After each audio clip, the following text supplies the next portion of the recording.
Malah buat saya itu lampu kuning buat seorang Ridwan Kamil yang didukung oleh belasan partai yang namanya sudah sangat terkenal sebagai tokoh nasional, kemudian elektabilitasnya 51%. Saya pikir ini harusnya bisa di atas 70%, bahkan harusnya bisa di atas 80% kalau kita bicara dengan kekuatan mesin politik. Pasangan ini mengagetkan. Pramono Anung itu nggak dikenal. Yang kenal itu hanya orang-orang politik yang membaca berita politik, karena dia sudah lama sekali tidak menjadi manusia elektoral. Tapi juga bisa dilihat dari kacamata lain, mungkin juga Jokowi senang betul di situ bahwa ketika dibajukan adalah sosok satu Ridwan Kamil, koalisi Kim Plus yang di bawah Jokowi juga.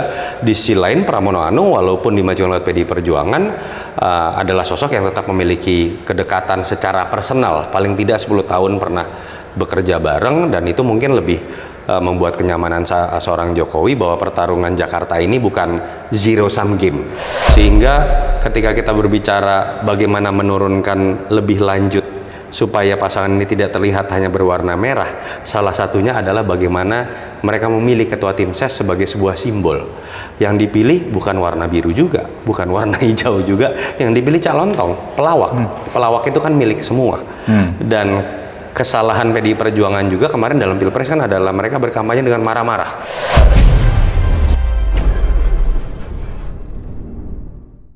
Pilkada Jakarta menarik untuk kita bahas. Kandidatnya menurut saya adalah kandidat yang bisa saya sebut sebagai kandidat sungsang atau Ridwan Kamil muncul di Jakarta, harusnya dia bermain di Jawa Barat. Pramono Anung tidak masuk di radar survei. Kemudian calon independen muncul dengan problematik verifikasi KTP. Kita akan membahasnya bersama Yunarto Wijaya, seorang pengamat politik sekaligus Direktur Eksekutif Carta Politika. Selamat siang, Mas. Selamat siang, Mas. Kita masuk ke persoalan kandidat. Ketiganya dalam hasil survei yang dilakukan oleh keenamnya lah. Keenamnya. Ketiga pasang dan keenamnya. Itu di survei yang dilakukan oleh LSI adalah bahwa RK 50 lebih. 51,7 atau 8%. Terus Pramono Anung Rano Karno 29%. 28,4%. Terus independen 3,2%. Ini dalam pengertian saya, Ridwan Kamil itu sudah jauh-jauh hari sudah hobar-habir, sudah dideklarasikan dan seterusnya lah, sudah dapat dukungan yang banyak dari partai politik. Sementara Pramono Anung dan Rano Karno ini sendirian, mungkin belakangan muncul Partai Umat partai mereka mendukung, dan mungkin ada partai lain lagi. Artinya dalam ukuran tadi 50 sekian dan 28% tadi kan lumayan jauh ya. Itu apakah mungkin Pramono Rano ini bisa mengejar? Saya melihatnya terbalik, Mas. Kalau kita pada saat kita lakukan podcast ini atau pada saat survei dilakukan survei dilakukan itu pengumuman dari partai-partai itu baru sekitar seminggu. Kalau ditarik dari 6 September, pengambilan data sampai 12 September, dimulai dari 6 September, kita tarik kapan pengumuman dilakukan di akhir Agustus, artinya itu baru seminggu.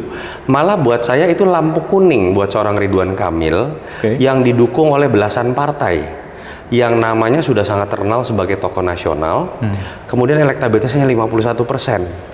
Saya pikir ini harusnya bisa di atas 70%, bahkan harusnya bisa di atas 80% kalau kita bicara dengan kekuatan mesin politik. Dan ini malah menurut saya kabar baik buat Pram dan Rano, atau Dul lah saya manggilnya, kita lebih kenal sebagai Dul gitu ya. Karena yang pertama adalah pasangan ini mengagetkan. Pramono Anung itu nggak dikenal.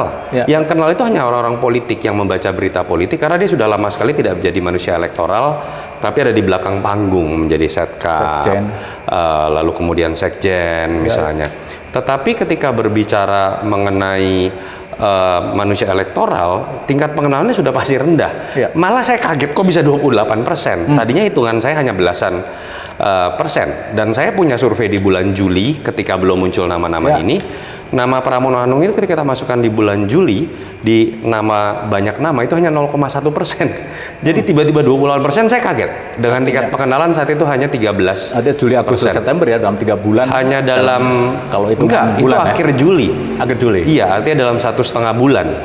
Jadi buat saya, dan saya tidak kagetnya ketika orang sudah diumumkan oleh partainya resmi dan ramai pemberitaan, untuk level Jakarta itu informasi gampang sekali berputar begitu ya. Jadi kalau menurut saya ini pertama lampu kuning buat Ridwan Kamil.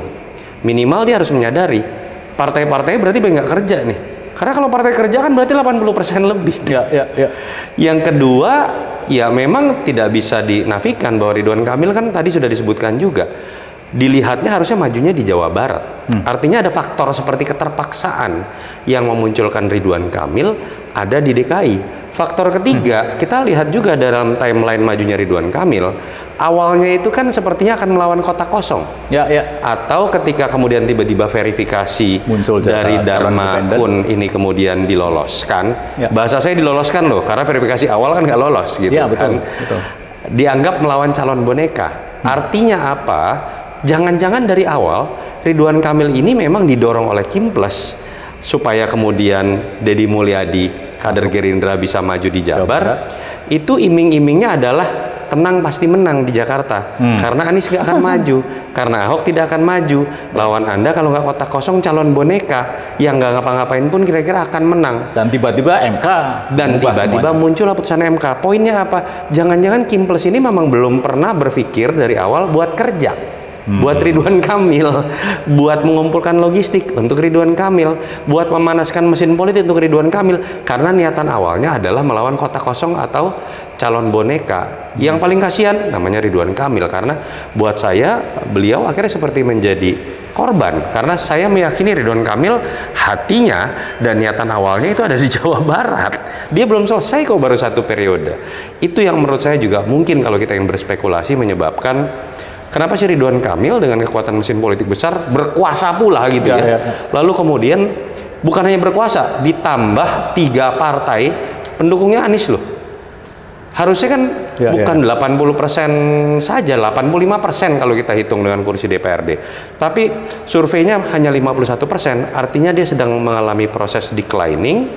Kabar baiknya buat Pram dan Rano, ini calon yang kemudian bisa mendapatkan elektabilitas baru 10 hari kerja dengan tingkat elektabilitas melampaui suara PDI.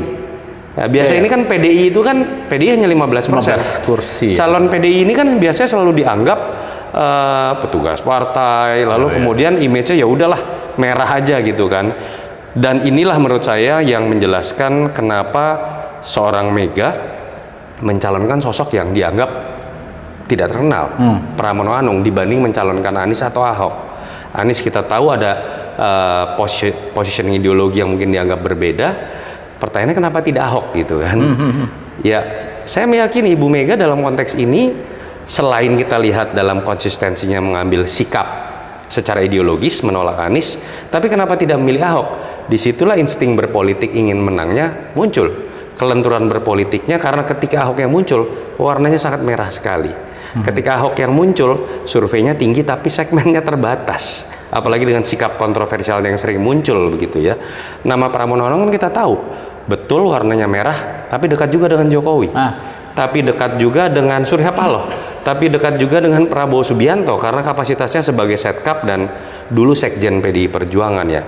Itu yang menyebabkan warna dari Pram, apalagi dilengkapi dengan Dul itu kan nggak dilihat merahnya. Dul itu ya Dul anak sekolahan yang saya tonton, yang orang Betawi gitu, menunjukkan wajah Betawi tanda kutip ya gitu ya. Itu yang menyebabkan kenapa surveinya dengan sangat cepat bisa melejit di angka 28%, melampaui angka pencapaian PDI Perjuangan 15%. Mas, di awal dia akan dituju oleh Megawati, Pramono Anung, Jokowi ketawa ceritanya. Ceritanya Mas Pram ya. Iya, dia cerita. Kira-kira tafsirnya apa ya? Kira-kira kok yang saya tangkap itu kesannya bukan surprise, tapi kayak menganggap Megawati salah pilih, kira-kira gitu yang saya tangkap ya. Bisa kita lihat dari 2 kacamata. Di satu sisi mungkin juga meremehkan. Ya karena mungkin orang seperti Jokowi tahu Pramono Anung ini orang yang lama tidak terjun ke lapangan, lama tidak bertarung setelah terakhir jadi DPR mewakili Dapil 6 Jatim kalau saya tidak salah ya, 2009 kalau saya tidak salah, sehingga dianggap melawan Ridwan Kamil yang sangat terkenal ya enteng gitu ya. Ditambah dukungan partai politik. Ditambah dukungan partai politik yang juga hanya PDI dibandingkan dengan Kim Plus dari Ridwan Kamil. Tapi juga bisa dilihat dari kacamata lain, mungkin juga Jokowi senang betul di situ bahwa ketika dibajukan adalah sosok satu Ridwan Kamil, koalisi Kim Plus yang di bawah Jokowi juga. Di sisi lain Pramono Anung walaupun dimajukan oleh PDI Perjuangan adalah sosok yang tetap memiliki kedekatan secara personal, paling tidak 10 tahun pernah bekerja bareng, dan itu mungkin lebih membuat kenyamanan seorang Jokowi bahwa pertarungan Jakarta ini bukan zero sum game yang kemudian harus melibatkan dia lagi secara emosional. Kita harus lihat dari dua kacamata itu. Mas, di Jakarta ada semacam adagium kutukan politik bahwa seorang petahana itu gagal pasca pemilihan langsung selalu gagal, sehingga seorang Ahok dan seorang Anies itu benar-benar tiba-tiba nggak bisa ngapa-ngapain. Foke sebelumnya juga. Ahok kalah, Foke kalah. Sekarang Anies dan Ahok tidak bisa maju. Itu kira-kira itu kayak gitu tuh bener nggak sih kok ada kutukan politik Jakarta, atau mungkin konteksnya lebih kepada jenis pemilihnya yang sudah lebih rasional? Iya, kalau saya melihat ada dua variabel di situ. Kalau kita bicara dari bagaimana pencalonan yang kemudian bisa mengejutkan, misalnya Anies tidak bisa maju, Ahok juga tidak dipilih. Ini kan disebabkan oleh bagaimana cara memandang DKI Jakarta di mata para elit-elit pengambil keputusan di level DPP atau ketua umum. DKI ini kan terlanjur dilihat dalam konteks batu loncatan menjadi presiden atau dilihatnya dari kacamata politik nasional, gengsi, harga diri untuk menang. Walaupun DKI sebenarnya kan sebentar lagi sudah tidak lagi menjadi ibu kota ya ketika Kepres keluar. Tapi tradisi itu ada, pendekatan itu tetap ada menurut saya. Itu yang menyebabkan ketika itu diserahkan pada kacamata politik nasional, sangat mungkin kejutan terjadi dalam konteks pencalonan. Apakah pencalonan yang sekarang terjadi atau disebut sungsang itu atau kejutan-kejutan itu baru sekarang? Tidak juga. Kalau kita lihat munculnya Anies 2017 itu kejutan. Munculnya 2012 Jokowi Ahok itu juga kejutan. Pramono Anung juga sekarang sama. Ya, itu ya menurut saya adalah sebuah konsekuensi dari bagaimana para elit-elit pengambil keputusan ini melihat DKI ini bukan sekedar pilkada di sebuah provinsi, tapi dilihat dari sisi kacamata politik nasional. Yang artinya para elit mesti kreatif untuk mengelola itu ya. Betul. Yang kedua, kalau kita lihat kenapa incumbent sering kalah, ya karena tadi bahwa masyarakat di Jakarta ini kan pusat informasi, sehingga pertarungan informasi apalagi dalam era sekarang semakin banyaknya platform sosial media itu sangat terombang-ambing dengan perkembangan apapun yang terjadi pada apa yang dia baca di handphonenya, sehingga perubahannya juga sangat cepat dan kecenderungan rasionalitas untuk menagih sesuatu yang baru yang tidak bisa ditampilkan oleh incumbent itu juga menurut saya juga bisa mempengaruhi kenapa incumbent tidak mudah menangkan pertarungan di DKI. Walaupun kita tidak bisa samakan ya, kalau kita bicara Foke itu faktor rasionalitas. Ketika Foke dianggap kerjanya biasa saja, mereka menginginkan orang yang punya diferensiasi gaya, dan disitulah muncul Jokowi. Ahok. Ketika bicara mengenai Anies, variabelnya berbeda.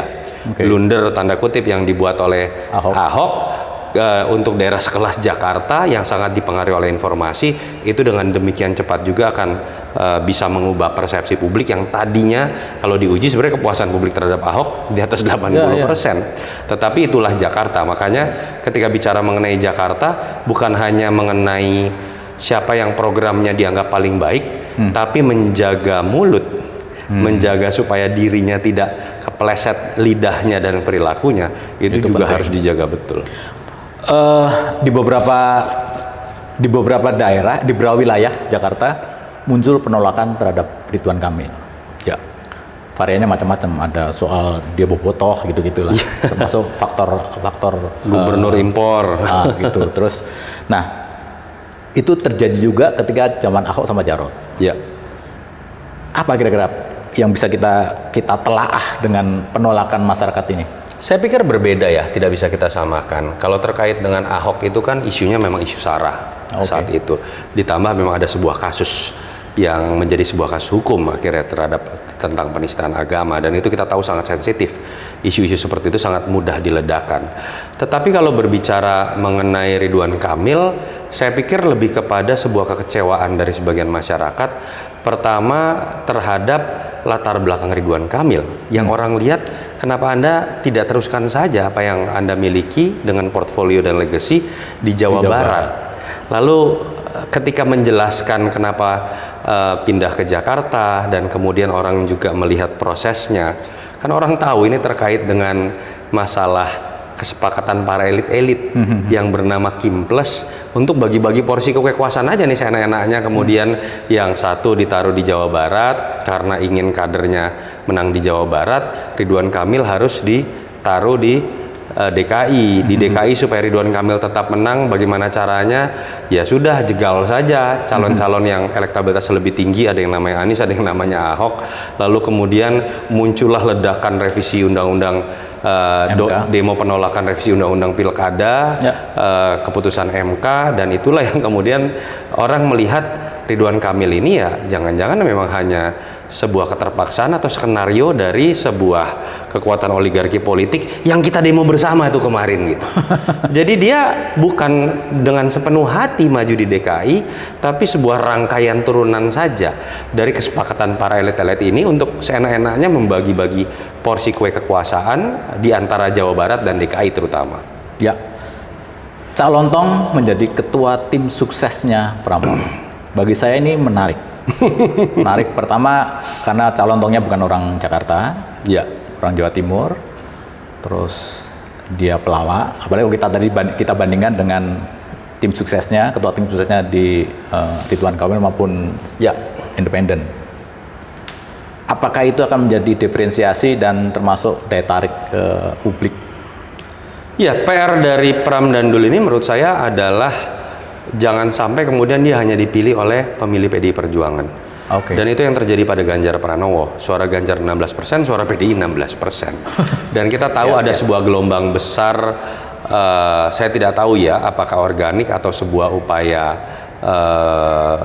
mengengineering PDI Perjuangan sebagai musuh bersama lah, terutama yang dikapitalisasi adalah kebencian terhadap Megawati, seseorang ibu yang sudah tua yang kadang-kadang mulutnya dianggap pedas, nyinyir, dan lain-lain.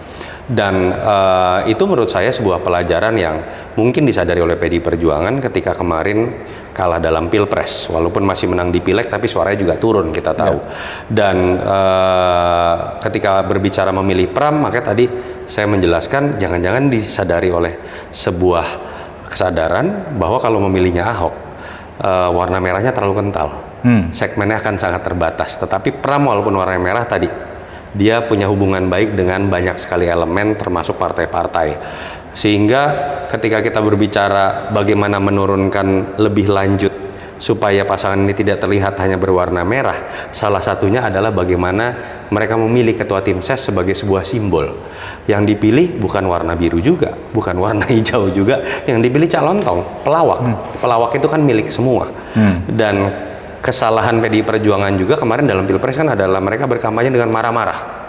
Sebuah ungkapan kemarahan terhadap pengkhianatan yang dianggap dilakukan oleh Jokowi, dan kemudian itu ternyata terbukti tidak bisa dinikmati oleh pemilih gitu loh. Masyarakat kita dengan era sosmed ini kan suka yang happy-happy aja. Mau bicara oke gas, mau bicara joget-joget, dan sepertinya itu yang ingin ditunjukkan ketika Cak Lontong memang mau tidak mau kampanyenya jadi riang gembira gitu kan. Mau tidak mau kampanyenya tidak lagi menyerang, mau tidak mau kampanyenya akan banyak dibunga-bungai oleh percakapan yang sifatnya tertawa bareng. Dan warna merah akan luntur dengan sendirinya tanpa harus kemudian melepas baju merahnya. Itu sih yang saya lihat terjadi, dan disitulah menurut saya seorang Pram terlihat sebagai seorang politisi ulung.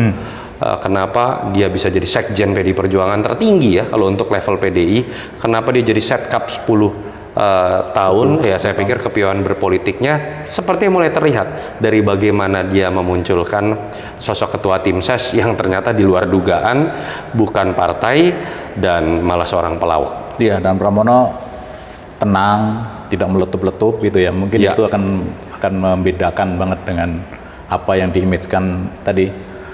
ketika Ganjar. Kalau yang maju adalah Ahok, PDI-nya tukang marah-marah, Ahoknya juga tukang marah-marah. Yang terjadi adalah mungkin lebih meledak-ledak dibandingkan Pilpres kemarin gitu. Malah lebih hancur lagi mungkin. Oke, saya merasa dalam banyak sisi, terutama Jakarta, karena pemilihnya sudah lebih rasional dibanding daerah lain. Saya merasa begitu, karena tadi faktor informasi dan lain-lain. Mungkin nggak kalau tiba-tiba masyarakat memilih calon independen? Calon independen ini sebenarnya kan secara filosofis adalah sebuah ruang yang diberikan oleh konstitusi ketika pencalonan yang dilakukan melalui partai-partai dianggap tidak memenuhi aspirasi masyarakat, sehingga diberikanlah ruang untuk kemudian memajukan calon independen. Artinya di situ seharusnya calon independen itu memang dianggap mewadahi rasionalitas sebagian pemilih kalau masuk ke pertanyaan Mas tadi ya. Tetapi apakah serta-merta kemudian kita bisa anggap bahwa pemilih rasional akan lebih ke independen? Tidak juga. Faktor paling penting adalah ketokohannya. Ketika Dharma Pongrekun dengan Kun ini maju sudah melalui proses yang sifatnya kontroversial, dan itu menurut saya terkait integritas ya. Ketika walaupun itu misalnya dilakukan oleh tim ses tanpa sepengetahuan dari calon, tapi itu kan kebohongan. Kalau kemudian ada KTP orang di aku-akui gitu ya, itu dilolosin lagi ya? Dan lebih menyakitkan lagi, intelektualitas dari pemilih di Jakarta yang rasional sudah terbukti kok masih diloloskan.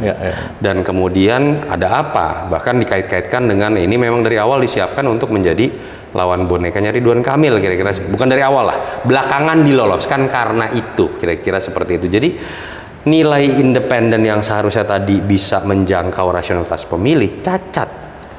Ya ditambah saya harus ngomong apa adanya. Dharma Pongrekun ini terkenalnya ketika banyak muncul dalam podcast ketika dia baik berbicara mengenai hal-hal yang sifatnya kontroversial, mengenai elit global, tidak percaya terhadap yang namanya COVID, tidak pernah divaksin karena dianggap COVID ini diciptakan. Lalu kemudian memilih ketua tim ses juga Siti Fadila Supari sama, tidak percaya COVID dan kemudian tidak percaya vaksin dan percaya terhadap adanya elit global.